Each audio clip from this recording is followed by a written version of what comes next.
এই আল্লাহর পয়গম্বরের উম্মতের দল নিশ্চয় আল্লাহ তাআলা মানুষের চেহারা দেখেন না, আকৃতি দেখেন না, কার চেহারা কত সুন্দর, কার চেহারা কত ভালো, কার গায়ের রং সুন্দর, আল্লাহ তাআলা বান্দার এই বাহ্যিক সূরা দেখে না। আল্লাহ তাআলা এমন নন যে যার চেহারা ভালো, যার চেহারা সুন্দর আল্লাহ তাকে বেশি মহব্বত করবেন। আল্লাহর মহব্বতের মাপকাঠি এটা নয় যে বাহ্যিক সূরা যদি ভালো হয় আল্লাহ তাকে ভালোবাসবেন না। আল্লাহ তাআলার কাছে ভালোবাসা পাওয়ার জন্য মাপকাঠি এটা নয় যে কার সম্পদ বেশি, কার ক্ষমতা বেশি। আল্লাহ তাআলা যার সম্পদ বেশি, যার সম্পদ বেশি, যার ক্ষমতা বেশি, আল্লাহ তাআলা তাকে ভালোবাসবেন। ভালোবাসার মাপকাঠি এটা নয়। আল্লাহ তাআলার কাছে ভালোবাসার মাপকাঠি হলো ওয়ালাকি ইয়ানজুরু ইলা কুলুবিকুম ওয়া আমালিকুম। আল্লাহ তাআলা দেখে কার কোন বান্দার দিলের মধ্যে আল্লাহ তাআলার ভয় আছে, আল্লাহর মহব্বত আছে। বলে সুবহানাল্লাহ। এ আল্লাহর পয়গম্বরের উম্মত, যার হৃদয়ের মধ্যে আল্লাহর ভালোবাসা আছে, আল্লাহর মহব্বত আছে, আল্লাহ তাআলা ওই ব্যক্তিকে ভালোবাসেন, আল্লাহ তাআলা ওই ব্যক্তিকে মহব্বত করে। আল্লাহ তাআলা যদি সুন্দর দেখে ভালোবাসতেন, বেলাল আল্লাহর ভালোবাসা পাইতো না, আম্মার আল্লাহর ভালোবাসা পাইতো না, আরে বেলাল আল্লাহর ভালোবাসা পাইতো না। আল্লাহ যদি মানুষের যোগ্যতা দেখে, মানুষের সম্পদ দেখে, মানুষের অর্থ দেখে, মানুষের যোগ্যতা দেখে যদি আল্লাহ ভালোবাসতেন, হযরতে বেলাল রাদিয়াল্লাহু তাআলা আল্লাহর ভালোবাসা পাইতেন না। আল্লাহ তাআলা আল্লাহর পয়গম্বর বেলালকে ভালোবাসেন সৌন্দর্যের কারণে নয়, অর্থের কারণে নয়, যোগ্যতার কারণে নয়। আল্লাহ রাসূল আর বেলালকে ভালোবাসে বেলালের অন্তরের কারণে। কথা ঠিক কিনা বলে? এ আল্লাহর পয়গম্বরের উম্মত, হযরত বেলাল যখন কালেমা পড়ে মুসলমান হইলেন, তিনি উমাইয়ার গোলাম ছিলেন, উমাইয়ার গোলাম। হযরত বেলাল ইসলাম গ্রহণ করার কারণে উমাইয়া তার উপরে রক্ত নির্যাতন শুরু করে দিল। এরপরও সে কালেমা ছাড়ে না, এরপরও তার হৃদয় থেকে আল্লাহর ভালোবাসাকে দূর করে না, এরপরও আল্লাহর পয়গম্বরের ভালোবাসাকে ছাড়ে না। বেলালকে অবশেষে উত্তপ্ত গরম বালুর মধ্যে টানা হইল। এরপরে বড় একটা পাথর তার বুকের উপর চাপা দিয়া তাকে চাপা দেওয়া হইল। বেলালকে নির্যাতন করে পাথর চাপা দেয়, উত্তপ্ত বালুর মধ্যে তাকে টানা হেঁচড়া করা হয়। আর বলা হয়, বেলাল তুমি যদি আল্লাহকে ভুলে যাও, নবীকে ভুলে যাও, তোমাকে ছেড়ে দেওয়া হবে। বেলাল বলে না, যে আল্লাহ রাসূলের ভালোবাসা দিলের মধ্যে ধারণ করছি। এক বেলালের প্রাণ কেন, হাজার বেলালের জান যদি বের হয়ে যায়, যে মধুর কালেমা অন্তরের মধ্যে স্থান নিয়েছি, ওই কালেমা দিল থেকে কোনদিন বাইর করতে পারবো না। কি ভালোবাসা!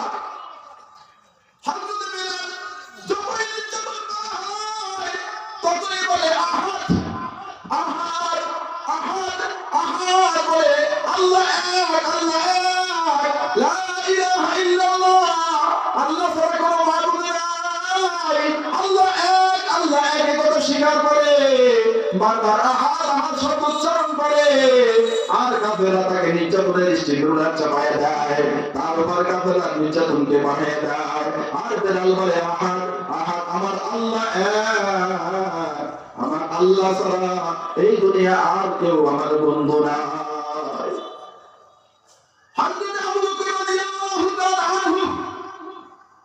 বেলালের পা দিয়ে যাইতেছেন, যখন দেখলেন বেলালকে কালেমা পড়ার কারণে, এক আল্লাহকে আল্লাহ বলে স্বীকার করার কারণে, এক নবীর আদর্শকে মানার কারণে, নবীর সাথে সঙ্গ নেওয়ার কারণে বেলালের উপরে নির্যাতন করতেছে আর বেলাল আহাদ আহাদ বলতেছে। আবু বকর রাদিয়াল্লাহু তাআলা নিকটে এসে বললেন, বেলাল রে, তুমি মুখে আহাদ আহাদ শব্দ উচ্চারণ করো না, কারণ তোমার হৃদয়ের মধ্যে যে আল্লাহর ভালোবাসা আছে, তোমার হৃদয়ের মধ্যে যে আল্লাহর প্রেম আছে, আল্লাহর ইশক আছে, আল্লাহ তো দেখতেছে, আল্লাহ তো জানে বেলাল তুমি কি পরিমাণ আল্লাহকে মহব্বত করো, তুমি কি পরিমাণ তুমি নবীকে মহব্বত করো, এটা তো আল্লাহ তাআলা অবশ্যই দেখতেছে। বেলাল, ও বেলাল, তুমি জবান থেকে আহাদ আহাদ শব্দ বলো না, তুমি যতই আহাদ আহাদ শব্দ বলো কাফেররা তোমাকে নির্যাতন করে। ভাইরে, তুমি মনে মনে আল্লাহকে স্বীকার করো, আহাদ আহাদ বলো না। হযরত বেলাল বলে, ভাই আবু বকর, যতই গোপন করতে চাই গোপন করতে পারি না, যতই গোপন করতে চাই পারি না ভাই, আল্লাহর নামকে আমি গোপন করতে পারি না। ভালোবাসার প্রচন্ডতায়, ভালোবাসায় আবেগ আমার দিল থেকে বের হয়ে যায়, যতই আল্লাহ বলি, যতই আহাদ বলি, ততই দিলের মধ্যে আমি স্বাদ অনুভব করি, ইমানের মজা, ইমানের আনন্দ আমি উপভোগ করি, ভাই আমি গোপন করতে পারি না। হযরত আবু বকর রাদিয়াল্লাহু তাআলা বেলালের অবস্থা দেখা হযরত বেলালকে উমাইয়া থেকে খরিদ করে তাকে আযাব কইরা দিলেন। বলেন সুবহানাল্লাহ। এই আল্লাহর পয়গম্বরের উম্মত, আল্লাহ তাআলা যদি মানুষের সম্পদ দেখে ভালোবাসতেন, মানুষের দিল দেখে ভালোবাসতেন, মানুষের মাল সম্পদ দেখে ভালোবাসতেন, মানুষের চেহারা দেখে আল্লাহ ভালোবাসতেন, মানুষের ক্ষমতা দেখে যদি আল্লাহ মানুষকে ভালোবাসতেন, তাহলে বেলাল কোনদিন আল্লাহর ভালোবাসা পাইতো না। কথা ঠিক না বেঠিক? এই বেলাল রাদিয়াল্লাহু তাআলা এই প্রচন্ড আল্লাহ রাসূলকে ভালোবাসার কারণে আল্লাহ তাআলা বেলালকে দুনিয়াতে মর্যাদাশীল বানায় দিয়েছেন। বলেন সুবহানাল্লাহ। আল্লাহ তাআলা বেলালকে দামি বানায় দিয়েছেন। হযরত বেলাল মসজিদে নববীর মুয়াজ্জিন বানায় দিলেন আল্লাহর পয়গম্বর। আবু বকরের মতো সাহাবী মওজুদ, ওমরের মতন সাহাবী থাকতে, আলীর মতন সাহাবী থাকতে, যে আলী ছিলেন ইলমের দরজা, আল্লাহ রাসূল বলেন, আনা মাদিনাতুল ইলমি ওয়া আলিয়ুন বাবুহা। আল্লাহ পয়গম্বর বলেন, আমি হলাম ইলমের শহর, আর আমার বেলাল হলো, আমার আলী হইল ওই শহরের দরজা। ওই আলী থাকতে হযরত বেলাল মসজিদে নববীর মুয়াজ্জিন, হযরত আব্দুল্লাহ ইবনে মাসউদ রাদিয়াল্লাহু তাআলা রাইসুল মুহাসসিরিন, এরকম অনেক সাহাবায়ে কেরাম থাকা সত্ত্বেও আল্লাহর পয়গম্বর বেলালকে মসজিদে নববীর মুয়াজ্জিন বানায়া দিলেন। আল্লাহু আকবার। বেলাল একজন অশিক্ষিত একজন লোক, চেহারা সুরত ভালো না, চেহারাগুলি কালো, ঠোঁট গুলিটা মোটা, গোলামের বাচ্চা গোলাম, গোলামের বেটা গোলাম, এরকম একজন অযোগ্য লোককে আল্লাহর পয়গম্বর মসজিদে নববীর মুয়াজ্জিন বানায়া দিলেন। বেলাল এরকম ভাবে ইসলাম গ্রহণ করার কারণে, মুসলমান হওয়ার কারণে উমাইয়া বেলালের জিহ্বাটা টান দিয়া বের কইরা পেরাক মারা দিছিল। ওই বেলাল রাদিয়াল্লাহু তাআলা জিহ্বা ক্ষত হওয়ার কারণে যখন মসজিদে আযান দিত, যখন বলতো আশহাদু আল্লা ইলাহা ইল্লাল্লাহ, আশহাদুর জায়গায় আশহাদু বলতো, ওই জিহ্বা ক্ষত হওয়ার কারণে, ফোঁটা হওয়ার কারণে ভালোভাবে আশহাদু উচ্চারণ করতে পারতো না। আরে মদিনার সমস্ত সাহাবায়ে কেরাম, কাফের মুশরিকরা ঠাট্টা বিদ্রূপ করতে লাগলো যে মুহাম্মদ একজন অশিক্ষিত মানুষকে মুয়াজ্জিন বানাইছে, ঠিকমতো আযানের শব্দগুলো উচ্চারণ করতে পারে না, এমন একটা লোককে মুয়াজ্জিন বানাইলো। সাহাবায়ে কেরাম আল্লাহর পয়গম্বরের কাছে যায় অভিযোগ করলেন, হে আল্লাহর পয়গম্বর, বেলাল যখন আযান দেয় কাফের মুশরিকরা হাসে, উচ্চারণ করতে পারে না, বেলালকে একটু অপসারণ করেন, একজন ভালো দক্ষ বিশুদ্ধ একজন ভালো আলেম দেখা, মুয়াজ্জিন দেখা এরকম ভাবে মসজিদে নববীর মুয়াজ্জিন বানায়া দেন। বেলাল রাদিয়াল্লাহু তাআলা আল্লাহর পয়গম্বর তাকে বলেন, বেলাল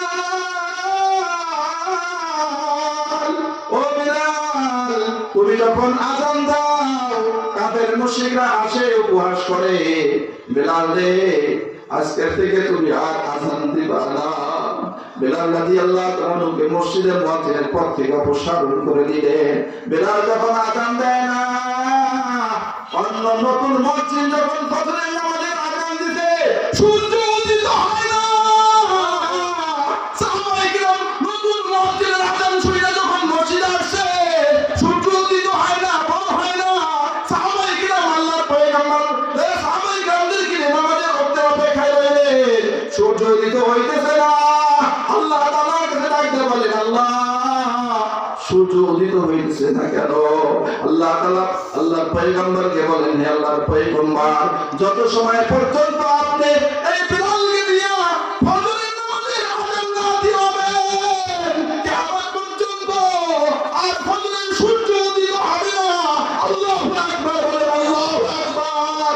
এই জন্য আল্লাহর পয়গম্বর বলেন, ইন্নাল্লাহা লা ইয়ানজুরু ইলা সুওয়ারিকুম ওয়া আমওয়ালিকুম ওয়ালাকিন ইয়ানজুরু ইলা কুলুবিকুম ওয়া আমালিকুম। হে আল্লাহর পয়গম্বর, আল্লাহ তাআলা মানুষের চেহারা সুরত দেখে না, মানুষের মান সম্মান দেখে না, মানুষের শিক্ষাগত যোগ্যতা দেখে না।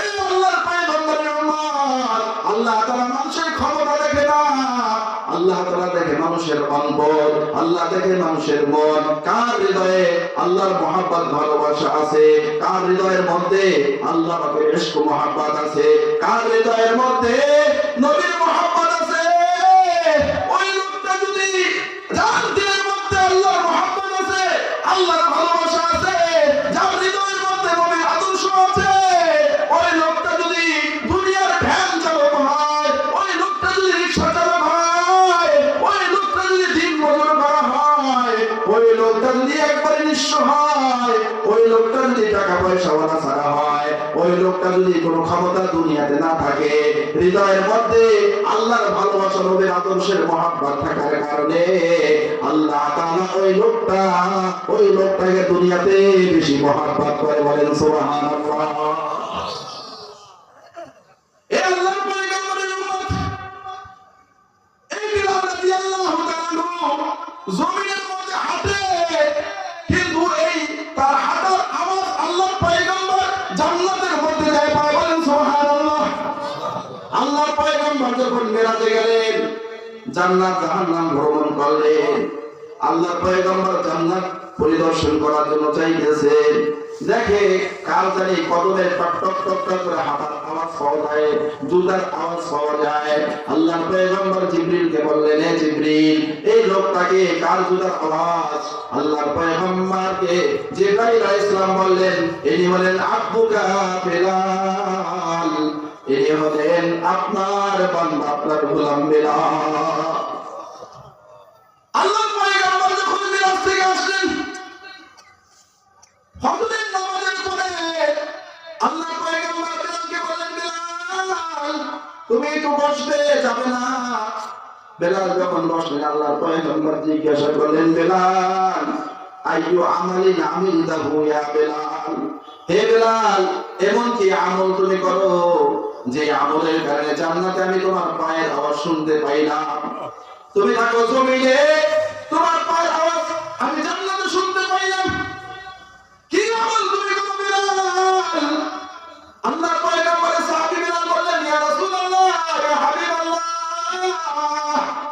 হে আল্লাহর পয়গম্বর, আমি একজন সাধারণ সাহাবী, আমার তেমন কোনো শিক্ষা দীক্ষা নাই, যোগ্যতা নাই। হে আল্লাহর পয়গম্বর, আমি অনেক বড় কিছু আমল করতে পারি না। হে আল্লাহর পয়গম্বর, তবে আমি একটা আমল করি সব সময়, আমি সব সময় একটা আমল করি। সেই আমলটা হলো, যখন আমার ওযু ভেঙে যায়, আমি কিন্তু অপবিত্র অবস্থায় থাকি না, আমি সাথে সাথে ওযু করে দেই, আমি পবিত্র অবস্থায় থাকি। আমি ওযু করার সাথে সাথে 2 রাকাত তাহিয়াতুল ওযু নামাজ পড়ি, আমি কোনো সময় অপবিত্র অবস্থায় থাকি না। এই আমলটা আমি সব সময় করি। আল্লাহর পয়গম্বর বলেন, বেলাল রে, এই আমলটা যদিও তোমার দৃষ্টিতে ছোট, কিন্তু এই আমলটা সব সময় করার কারণে এই আমলের মান আল্লাহর কাছে অনেক বড় হয়ে গেছে।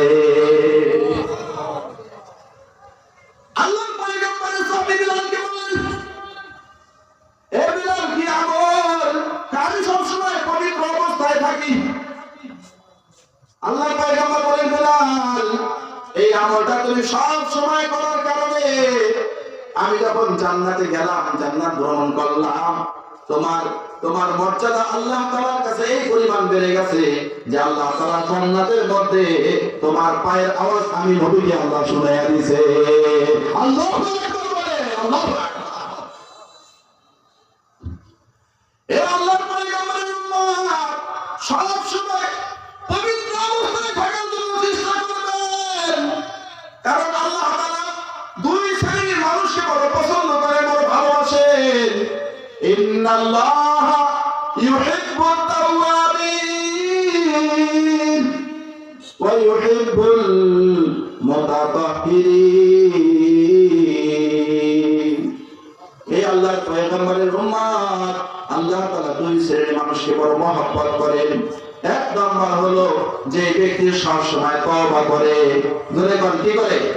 যে ব্যক্তি সব সময় আল্লাহর কাছে মাফ চায়, আল্লাহর কাছে ক্ষমা চায়, গুনাহ হয়ে গেছে সাথে সাথে আল্লাহর কাছে মাফ চায়, গুনাহ হয়ে গেছে সাথে সাথে হাত উঠায় বলে রব্বানা যালামনা আনফুসানা ওয়া ইল্লাম তাগফির লানা ওয়া তারহামনা লানাকুনান্না মিনাল খাসিরিন। হে আল্লাহ, আমি জুলুম করেছি আমার নফসের উপরে, আল্লাহ নামাজ পড়তে পারি নাই, আল্লাহ নাফরমানি করে ফেলেছি, আল্লাহ গুনাহ কাজ করে ফেলেছি, আয় আল্লাহ, আল্লাহ তুমি আমাকে মাফ করে দাও। ওয়া ইল্লাম তাগফির লানা, আল্লাহ তুমি যদি আমাকে মাফ না করো, ফাতাকুনা মিনাজ জালিমিন, আমি জালেম হয়ে যাব। আল্লাহ জালেম হয়ে যদি কবরে যাই, কবরের আযাব আমি সহ্য করতে পারবো না। এই জন্য গুনাহ করে যে ব্যক্তি সাথে সাথে তওবা করে, আল্লাহ তাদেরকে ভালোবাসেন, মহব্বত করেন, আল্লাহ তাকে মাফ করে দেন। দ্বিতীয় নাম্বার হলো ইউহিব্বুল মুতাতাহহিরিন, যারা সব সময় পবিত্র অবস্থায় থাকে। রাতে ঘুমাইতে যাইবা, ওযু কইরা ঘুমাইবা, রাতে ওযু করে ঘুমাইবা, পবিত্র অবস্থায় ঘুমাইবা। ওযু কইরা পবিত্র অবস্থায় যে ব্যক্তি ঘুমাইবে আর ওই অবস্থায় যদি তার মৃত্যু হয়ে যায়, আল্লাহ তাকে মাফ করে দিবেন। সুবহানাল্লাহ। কারণ হাদিসের মধ্যে আসছে মাম্মা তাতাহিরা, যে ব্যক্তি ওযু অবস্থায় ঘুমাইলো, বা তাফি শারি মালাইকাতুন, তার মাথার কাছে একজন ফেরেশতা তার সাথে ঘুমাইয়া যায়। বলে সুবহানাল্লাহ। একজন ফেরেশতা তার মাথার কাছে ঘুমাইয়া যায়, তার সাথে ঘুমাইয়া যায়। ফাইদা ইস্তাইকাদা, ফাইদা ইস্তাইকাদা মিনান নাওম, রাতে যেই সময় ওই ব্যক্তি ঘুম থেকে জাগ্রত হয়, ইস্তাইকাদা মালাইকাতুন, তার সাথে সাথে ওই ফেরেশতা জাগ্রত হয়ে যায়। বলেন সুবহানাল্লাহ। তখন ওই ফেরেশতা জাগ্রত হইয়া আল্লাহ তাআলার কাছে দোয়া করে বান্দার জন্য। কি দোয়া করে? আল্লাহুম্মা গফির লিফুলানান, আল্লাহ আপনি এই বান্দাকে maaf করে দেন, ফাইন্নাহু মাতা তাহিরা, আপনার এই বান্দা রাতে পবিত্র অবস্থায় ঘুমাইছে, আল্লাহ আপনি আপনার এই বান্দাকে maaf করে দেন। সুবহানাল্লাহ, সুবহানাল্লাহ, আল্লাহু আকবার। তাহলে